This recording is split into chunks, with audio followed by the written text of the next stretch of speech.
Acclamez Dieu terre entière, chantez la gloire de son nom. Rendez-lui gloire par la louange. Dites à Dieu que tes œuvres sont redoutables et merveilleuses.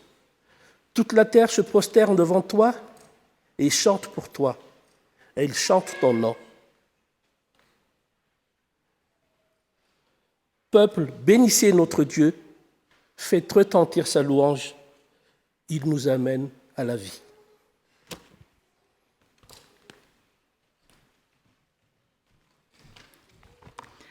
Bonjour la famille. Oui Seigneur, nous sommes ensemble pour chanter, pour prier, et en toi, nous voulons commencer.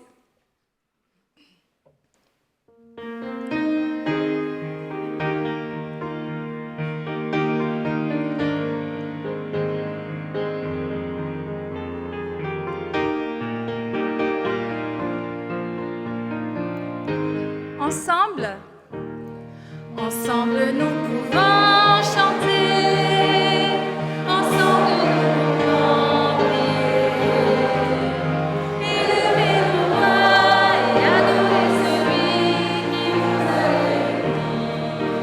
Ensemble nous pouvons donner, ensemble nous pouvons porter nos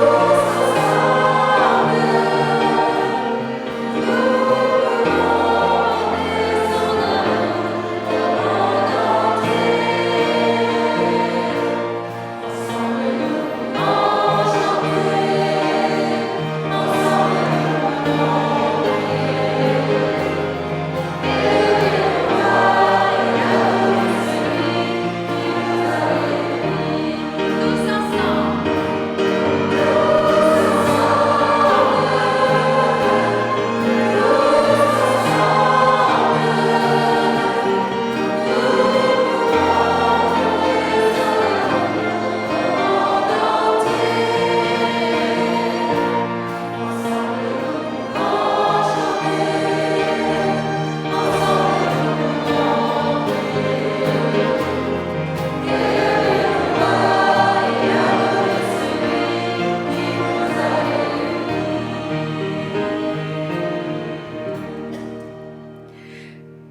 Merci Père, parce que tu as envoyé Jésus ton Fils, parmi nous.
viens dans mon cœur, viens, viens.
Maintenant que tu es dans mon cœur, voici ma réponse.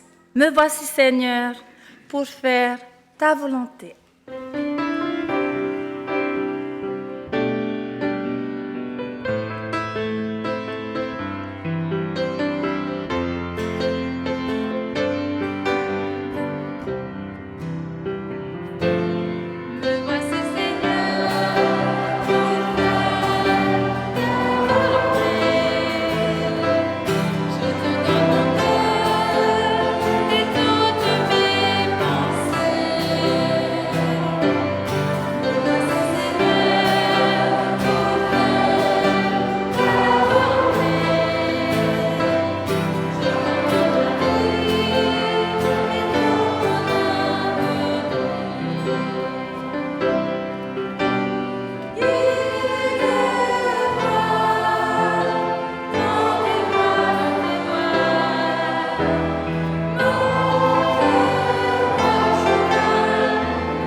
Amen.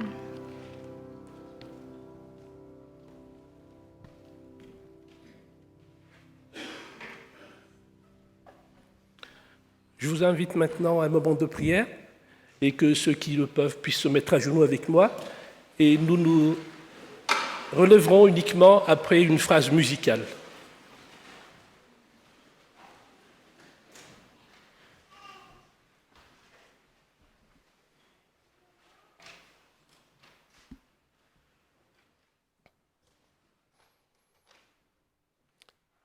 Seigneur notre Dieu, nous voudrons te remercier pour cette occasion que tu nous donnes d'être avec toi dans ce lieu.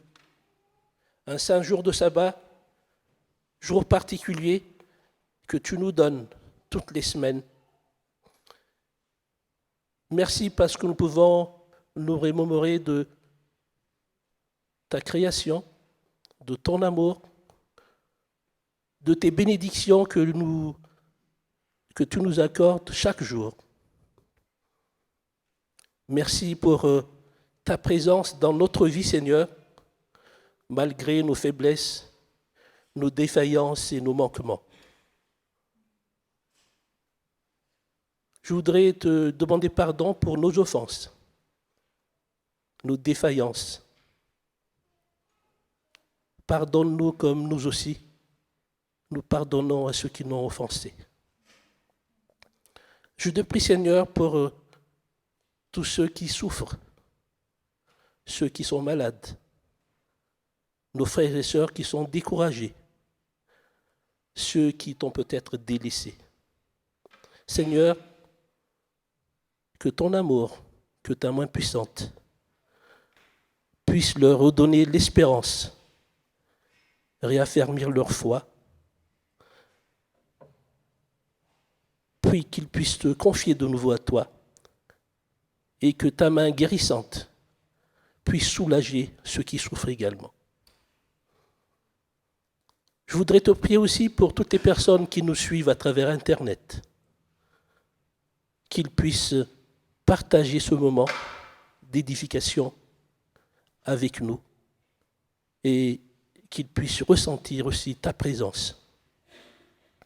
Je voudrais te prier pour chacune des personnes ici présentes dans cette salle, pour chaque foyer qu'elle représente, pour que ton nom soit glorifié chaque jour, Seigneur, à travers eux, à travers leurs expériences. Je voudrais te prier aussi pour notre frère Raoul qui va nous partager ta parole. Que ton Saint-Esprit puisse l'affermir et l'aider dans cette tâche. Que ce service te soit agréable, Seigneur, et que ta paix nous accompagne et nous habite. Nous te demandons cette grâce au nom et par les mérites de Jésus. Amen.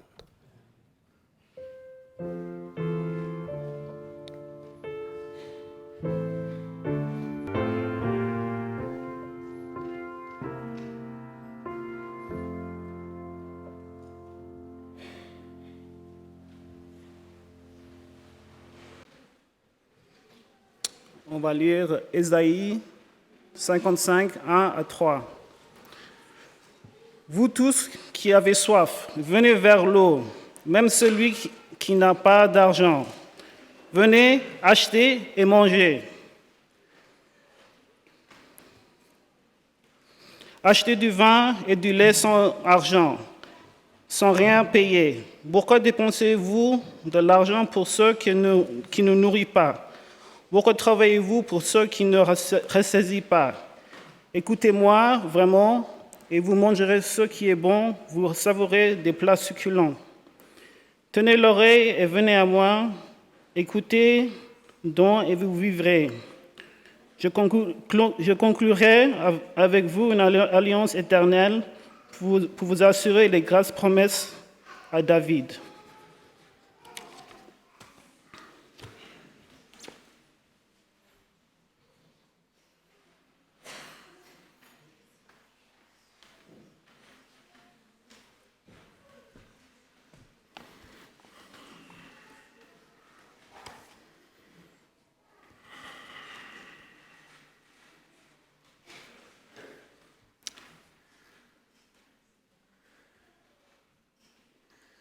Je voudrais lire avec vous un texte que l'on trouve dans l'Évangile selon Matthieu, au chapitre 11.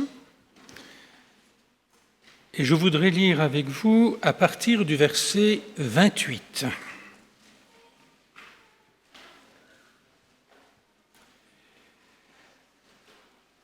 Matthieu 11, 28.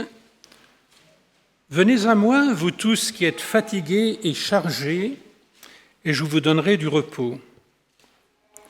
Prenez mon joug sur vous et recevez mes instructions, car je suis doux et humble de cœur, et vous trouverez du repos pour vos âmes. Car mon joug est doux et mon fardeau léger.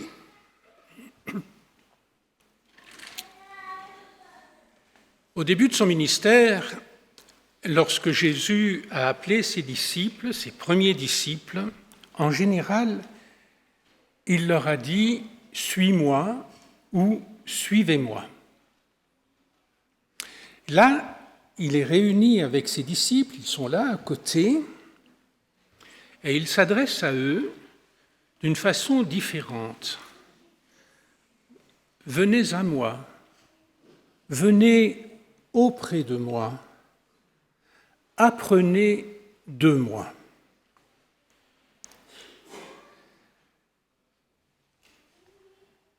Je dois reconnaître que lorsque Jésus sous-entend « venez auprès de moi et apprenez de moi », ce qu'il va dire maintenant est assez surprenant. Ce n'est pas la première fois que Jésus nous surprend par ses déclarations, mais il faut reconnaître quand même que ce texte nous met en face d'un non-sens. Vous êtes fatigué? Vous êtes chargé? Eh bien, venez à moi et je vais vous en mettre une couche supplémentaire. Prenez mon joug sur vous, vous qui êtes fatigués. Alors, je ne sais pas si tout le monde peut se rendre compte, parce que ce n'est plus tellement de l'époque aujourd'hui, ce que représente un joug, mais j'ai eu la chance peut-être d'habiter dans mon enfance, dans ma jeunesse, en Dordogne, dans un petit village où il y avait à peu près 1500 habitants. Dans le bourg, il y en avait 300 ou 400, et tout le reste de la population étaient des personnes qui habitaient dans des fermes. J'habitais le petit bourg. En face de chez moi, j'avais 2 copains qui habitaient. Ils habitaient une maison de maître, une belle maison avec un grand parc. Et attenant à ce parc, il y avait une ferme. Et des métayers s'occupaient de la ferme. Alors, en général, pendant nos vacances, pendant nos jours de congé, on allait ou jouer dans le parc, ou on allait regarder un petit peu ce fermier, son travail, ce qu'il faisait. À l'époque, dans ce village, je pense que les tracteurs devaient se compter sur les doigts de la main. Les fermiers travaillaient avec du bétail. Ils avaient en général des bœufs, des vaches, et lorsqu'ils devaient accomplir leur travail, eh bien, ils prenaient 2 de ces animaux, ils plaçaient sur le garrot de ces animaux un joug, il attachait ce joug avec des lanières en cuir. Alors le joug, il faut savoir que c'est une pièce de bois qui fait à peu près 1,50 m de longueur et 15 à 20 cm de largeur et 25 cm de hauteur. Il a été taillé et il y a 2 espaces pour pouvoir placer ce joug sur le garrot des animaux. Ensuite, une fois que les animaux étaient prêts, attachés, eh bien, on fixait soit une faucheuse, une râteleuse, une charrette, ou comme on disait dans le secteur, un tombereau. Alors on avait, malgré notre jeune âge, remarqué que le joug était une pièce assez lourde, et on voyait très bien que ces animaux peinaient lorsqu'ils accomplissaient leur travail. Alors là, dans le texte de Jésus, « Prenez mon joug sur vous, à première vue, on a l'impression que ce n'est pas un cadeau qu'il nous fait. Je voudrais vous lire ici un commentaire où l'auteur dit « L'image du joug pour un travail effectué dans le concret de la vie est intéressante, mais il faut reconnaître qu'elle apparaît tout à fait incongrue et même déplacée, voire inadmissible, quand on considère à qui s'adresse Jésus. Vous les fatigués, vous les chargés, prenez mon joug. Proposer donc un joug, je continue la citation, est une charge supplémentaire à des personnes qui sont déjà chargées, fatiguées. C'est tout de même sordide, quelque peu sadique. Une telle invitation paraît choquante, inacceptable. Oui, bien sûr, lorsque je lis et que je retiens simplement à première vue, à première lecture, ce que Jésus a dit. Mais si je veux m'arrêter et me poser la question, mais enfin Jésus, toi qui es venu sur cette terre, toi qui as vécu, tu sais bien que la vie de tous les jours n'est pas une vie facile, qu'elle est parfois pénible. Alors, que veux-tu me dire ce matin lorsque tu nous dis, prenez mon joug sur vous? Veux-tu vraiment m'écraser? Il est vrai que si la vie, la douleur de la vie est bien réelle, il y a donc un malentendu, car l'invitation de Jésus n'a rien de sordide et n'a rien de sadique. Si je veux réfléchir à l'invitation de Jésus, prenez mon joug sur vous, je me rends compte que c'est une grâce qui m'est proposée de la part de Jésus, et cette grâce est due à l'amour du Père. Alors, je vous l'ai dit tout à l'heure en faisant mes petits commentaires sur ce que j'avais remarqué lorsque j'étais enfant, le joug a pour particularité d'être porté par deux animaux. Ces deux animaux sont donc reliés entre eux solidement. Sinon, d'ailleurs, ça ne serait pas un joug.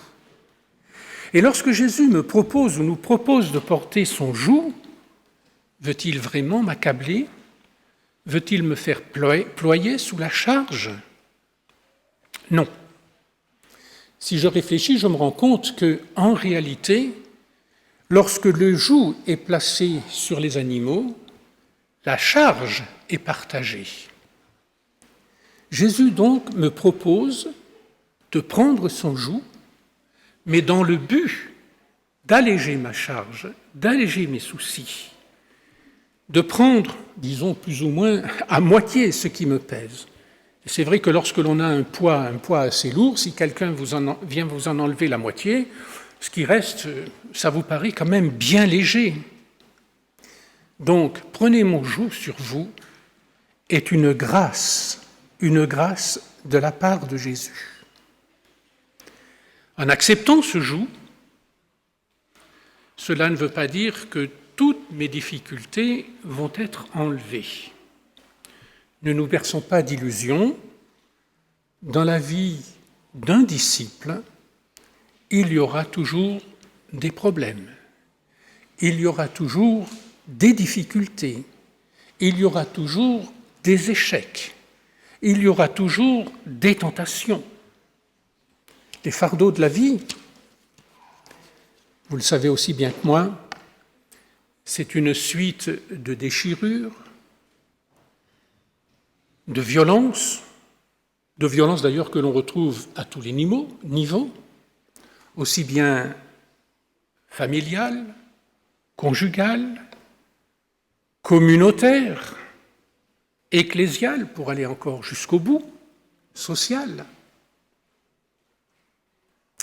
Fardeau de la maladie, fardeau de l'isolement, fardeau de l'incompréhension, fardeau pour certains du vieillissement, fardeau de l'enfermement dans mon péché.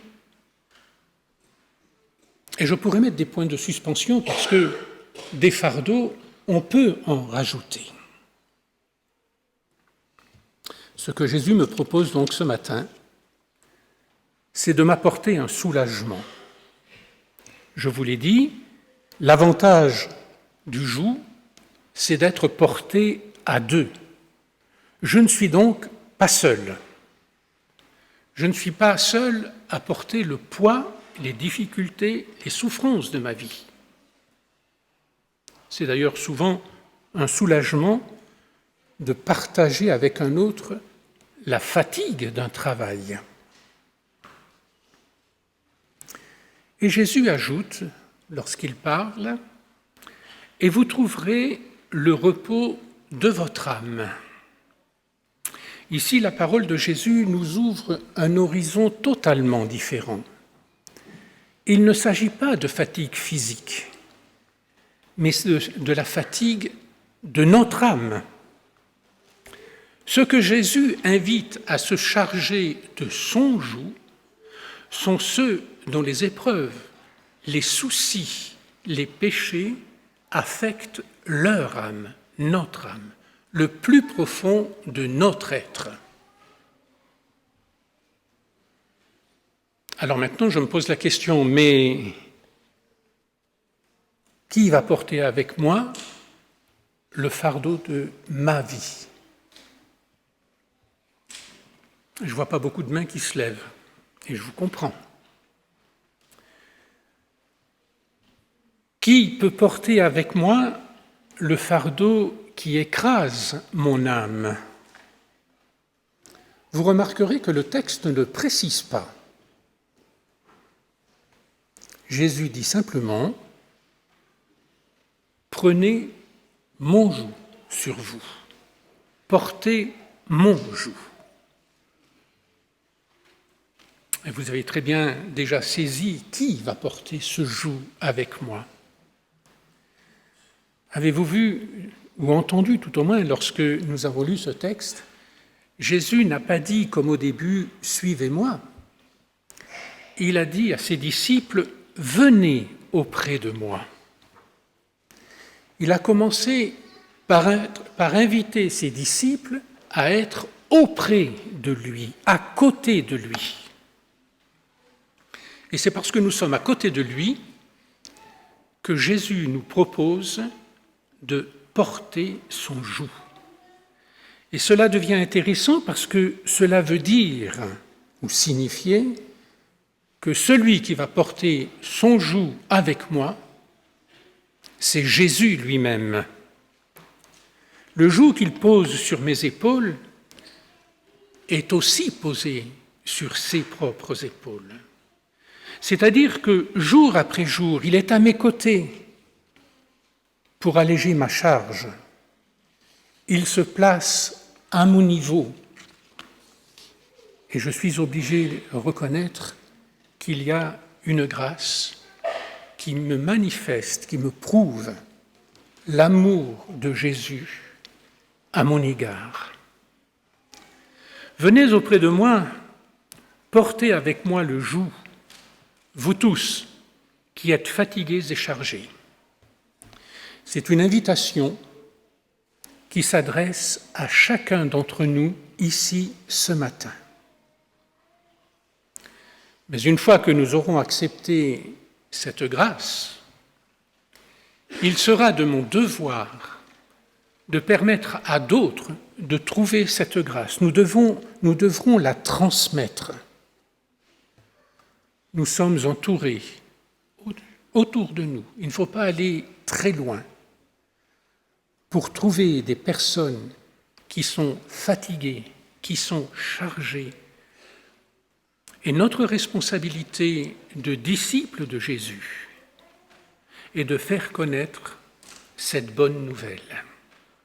Jésus attend que nous lui conduisions nos amis, nos voisins, des membres de notre famille, des collègues qui sont fatigués, qui sont chargés, pour qu'ils puissent eux aussi bénéficier du joug de Jésus.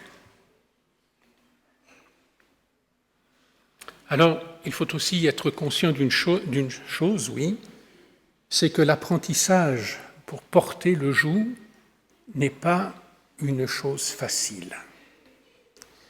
Je vous l'ai dit, lorsque j'étais gamin, souvent nous allions dans cette ferme et on regardait cet homme, le fermier, travailler, ce métayer travailler. Et il prenait un animal, et en général c'était 2 vaches avec lesquelles il travaillait. Mais lorsqu'il prenait une jeune génisse, en général, on s'amusait follement. Parce que pour arriver à placer le joug sur un animal qui n'en a pas l'habitude, je peux vous dire que ce n'est pas une mince affaire. Et si on s'amusait, si on riait, ce n'était pas le cas du fermier. Il était souvent obligé de maîtriser l'animal avec sa corde, et il y avait dans le mur de la grange, je le revois encore, un anneau. Passer la corde dans cet anneau, il tirait de toutes ses forces pour que l'animal arrive au mur et qu'il ne puisse pratiquement plus bouger. Alors il a amené le deuxième animal qui était plus docile parce qu'il avait déjà l'expérience du joug, et ce n'est qu'à ce moment-là qu'il plaçait cette pièce de bois sur le garrot des 2 animaux. Donc, l'apprentissage ne se fait pas rapidement. C'est l'expérience de toute une vie. Apprendre à rythmer mon pas sur celui de Jésus. Apprendre à porter le joug de Christ, c'est apprendre à doser mon effort avec celui de l'autre, c'est-à-dire avec celui de Jésus. Cela veut dire vivre jour après jour aux côtés de Jésus, apprendre de Jésus lui-même. Cela aussi, mes amis, c'est l'affaire de toute une vie. Apprendre à porter le joug, c'est apprendre à marcher dans le même sens. Pour les animaux, ils doivent suivre le bouvier. Lorsque j'accepte le joug de Jésus, j'aurai donc Jésus à mes côtés, mais alors, qui va mener l'attelage? Je répondrai simplement par une question. À qui dois-je obéir, puisque Christ est aussi avec moi sous le joug? Et la question est, mais Jésus, à qui il obéit? Sinon à son Père. Vivre ainsi avec Jésus, dans une même obéissance avec Dieu, là encore, mes amis, la vie de disciple est une affaire de toute une vie. Alors je me demande si j'ai vraiment bien compris, apprécié la grâce qui m'est accordée lorsque Jésus me dit « Prenez mon joug sur vous ». Sous un joug, je dois accepter le pas de l'autre, doser mon effort en fonction de l'effort de l'autre. Cela veut dire que jour après jour, comme je suis justement ce jeune animal, enfin jeune entre guillemets, qui n'est pas habitué, qui ne veut pas porter le joug, cela veut dire que jour après jour, je vais être obligé de m'adapter, mais c'est Jésus qui va rythmer mon pas. Et s'il sent que je faiblis, eh bien c'est lui qui va ralentir. Il est là à chaque instant, à chaque moment, pour que notre attelage puisse progresser. Sa présence est là pour que je ne démissionne pas au moindre obstacle et surtout pour que je n'abandonne pas. Une autre chose que je retiens de ce que je voyais, ce que j'ai vu lorsque j'étais enfant, c'est qu'avant de mettre le joug sur les animaux, ce fermier, pas tous, mais lui, mettait toujours des œillères aux 2 vaches. Ce qui fait que dans cet attelage, les vaches se côtoyaient, elles se sentaient, elles se touchaient, mais elles ne se voyaient pas. Alors dans mon attelage, lorsque je suis avec Jésus, je suis obligé de me rendre compte que je ne vois pas Jésus. Il est là pour me guider, il me dirige, mais je ne le vois pas. Et cela me rappelle peut-être le texte « Voici, je suis avec vous tous les jours, Jésus à mes côtés, Jésus très proche de moi, et cependant Jésus invisible. »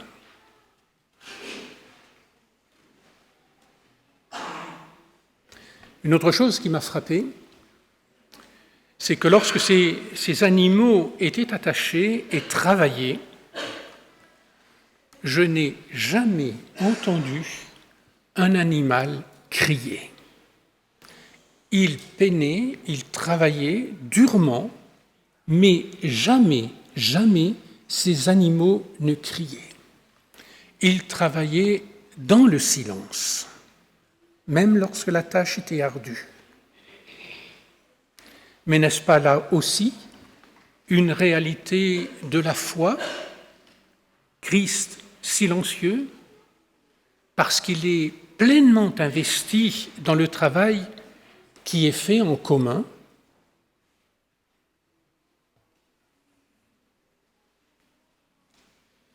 Alors si je suis conscient que Jésus est avec moi sous le joug, il n'en demeure pas moins que Jésus demeure Jésus et qu'il m'enseigne jour après jour à marcher sous le joug. Il m'enseigne à devenir disciple, à me comporter comme il le veut sous le joug. Marcher sous un même joug, cela signifie aussi de ma part faire confiance, être attentif à l'autre, marcher en obéissant à celui qui dirige l'attelage. Mais quelle confiance à notre égard, et je dirais tout simplement à mon égard. Jésus me fait confiance. Il ajoute quand même « mon joug est doux ». Je peux vous dire que c'est une déclaration qui est un peu surprenante parce qu'un joug n'a rien de doux.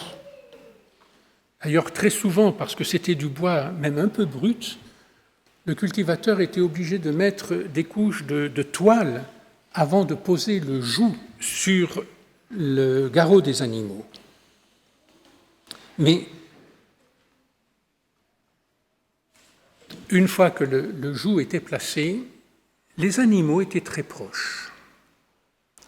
Mais pour les disciples, quel est le lien qui nous unit non seulement à Jésus, mais les uns aux autres? Là, il faut reconnaître que pour une fois, tous les commentateurs bibliques sont d'accord, ils parlent de l'amour.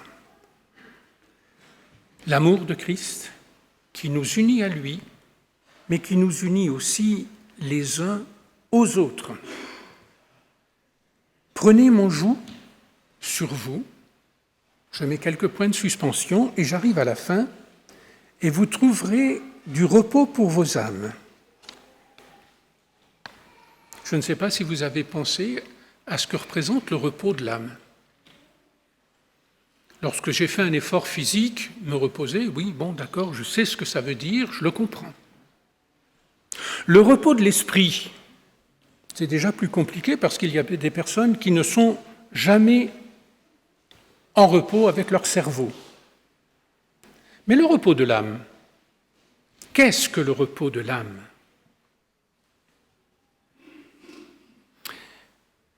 Si je suis le texte tel qu'il est dit, je me rends compte que lorsque j'ai accepté le joug de Jésus, lorsque je marche à ses côtés, je trouve le repos de l'âme qu'en Dieu et en Dieu seul. Ce n'est qu'auprès de lui que mon âme trouve la fin de tout ce qui la trouble, les épreuves, les afflictions, tout ce qui l'empêche d'être en repos. Ce repos, je peux le reconnaître dès ici-bas, dans la mesure où je retourne à Dieu, dans la mesure où il y a conversion, dans la mesure où il y a repentance. Je vous donnerai le repos. Vous remarquerez que le repos, je ne l'obtiens pas par ma conversion. Le repos, je ne le trouve pas non plus par les efforts que je peux accomplir. C'est Christ seul, qui me donne le repos de mon âme en venant habiter en moi. Et c'est la raison pour laquelle il dit « Voici, je me tiens à la porte et je frappe ». Il se propose de reposer en nous, mais vous avez constaté que la demande est initiée par Jésus lui-même. Elle ne vient pas de moi. Et cependant, si je veux ce repos, c'est à moi de répondre et de répondre individuellement. Le repos de mon âme, c'est Christ en moi. Le repos de l'âme est une grâce qu'il faut cultiver, que je me dois de cultiver. C'est une grâce qui ne peut pas être dérangée, sinon elle fuit. Venez auprès de moi, vous tous qui êtes fatigués et chargés. C'est-à-dire à tous les fatigués, tous les chargés, Jésus s'adresse aujourd'hui. Il n'y a que lui qui peut m'apporter le repos dont j'ai besoin. Alors c'est volontairement qu'au début de ce service, je n'ai pas lu le verset qui précède. Nous allons le prendre maintenant. Verset 27. « Toutes ces choses m'ont été données par mon Père, et personne ne connaît le Fils si ce n'est le Père. Personne non plus ne connaît le Père si ce n'est le Fils et celui à qui le Fils veut le révéler. » Cette dernière révélation, Jésus nous l'a fait, et pour pouvoir arriver à cette expérience, je dois porter le joug aux côtés de Jésus, jour après jour. Venez auprès de moi, vous tous qui êtes fatigués et chargés, prenez mon joug et je vous donnerai du repos. C'est le vœu que je formule pour chacun d'entre nous.